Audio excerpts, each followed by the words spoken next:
Tulad namin mga turista, first time rin ni Dougal sumama kay Escargot. Kaya hindi siya tulad ng kanyang amang nauuna pa sa amin.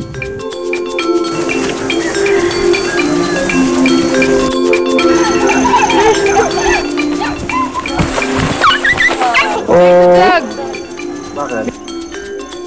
Tinatapakan yung pananim.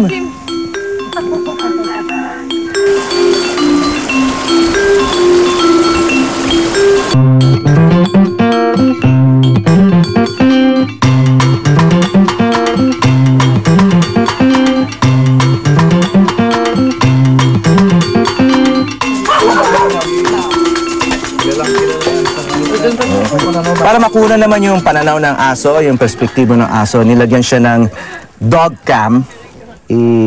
Pagdadasal na lang namin na walang mangyayari sa camera na yan. Sana hindi siya lumundag sa tubig.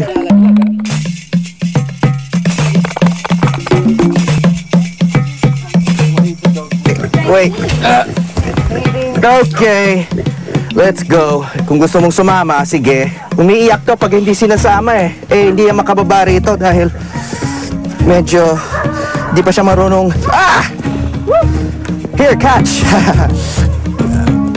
There you go.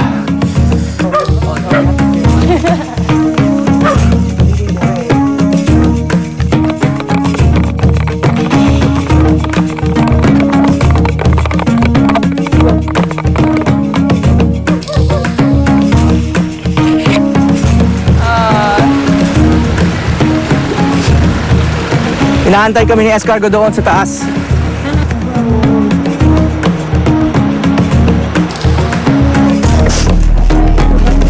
Oh, the puppy, he wants to go with us.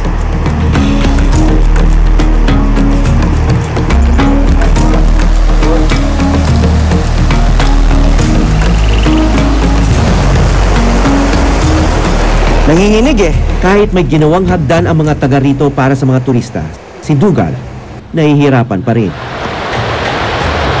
I take the dog. Taas pala.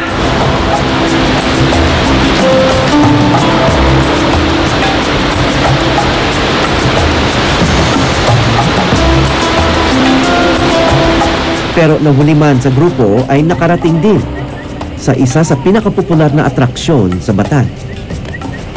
Okay, nakarating din kami rito sa Tapia Falls, no? Yung isang sa nag-guide sa amin, yung si Escargot, pero siya ngayon ang nawawala. Naiwan doon sa taas dahil siguro may inaalalayan na nahuhuli sa amin. Kaya maya-maya, baka nandito na yun. In the meantime, mukhang masarap maligo dyan.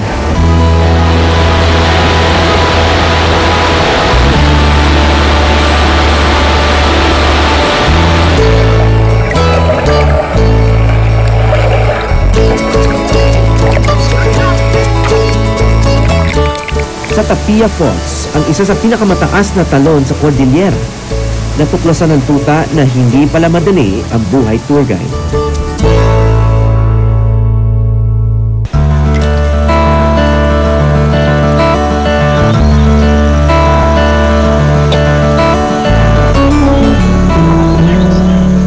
Kung noon, ang mga bundok ang naghiwalay sa Batad mula sa buong mundo, ngayon, ito na rin nagsisilbing daan para abutin ng mga tagalabas. Noon kasi lahat ng tao dito sila nakatira lahat. Bihira lang ang lumalabas kasi noon may mga tribal wars nga. At saka dahil sa mga boundaries. Taong 2004 lang nagkakuryente sa Batad. Pero matagal na nagbago ang kanilang pananamit, tirahan at relihiyon. Pero hindi nabura lahat ng lumang tradisyon. So nabanggit mo kanina na lahat ng tao ay pupunta sa burol mamaya? Burol, kasi may patay ngayon, no? This is the last day na kasi ngayon. Huling araw niya, so mamayang hapon ililibing yung patay. So makikiramay na rin kami.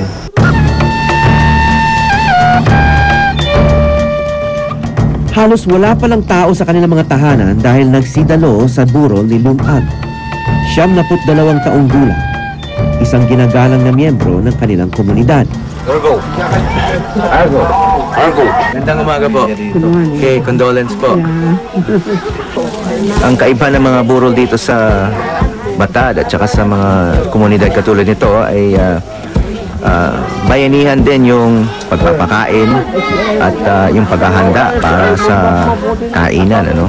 Makikita natin na may mga ritual pa sila, maririnig natin ngayon, no? Hudyat raw ito na may yumao at paghahanda sa magaganap na salo-salo. Walang rice mill dito sa Batad, kaya bawat butil ng bigas pinagpapagura. Yeah, the life here in Batad is very simple, very tiring, very hard. But at least we say the food we are taking in are all quality, organic food. So it helps attribute our good health. Dahil huling araw na ng burol ni Lumag, isang espesyal na salo-salo ang magaganap. At hindi lang isang hayop ang isa sakripisyo. Nung namatay yung husband niya, pumatay din sila ng kalabaw. So para patas, sabi mo may kalabaw din na. Bihirang katayin ng kalabaw sa patay. Depende sa pamilya. Kadalasan baboy. Kadalasan, pero depende sa pamilya. Bagamat meron din mga simbolo ng Kristyanismo, mas malalim pa ang ugat ng mga ibang ritual pag may namamatay. Tulad na lang na mangyayari sa kalabaw na ito.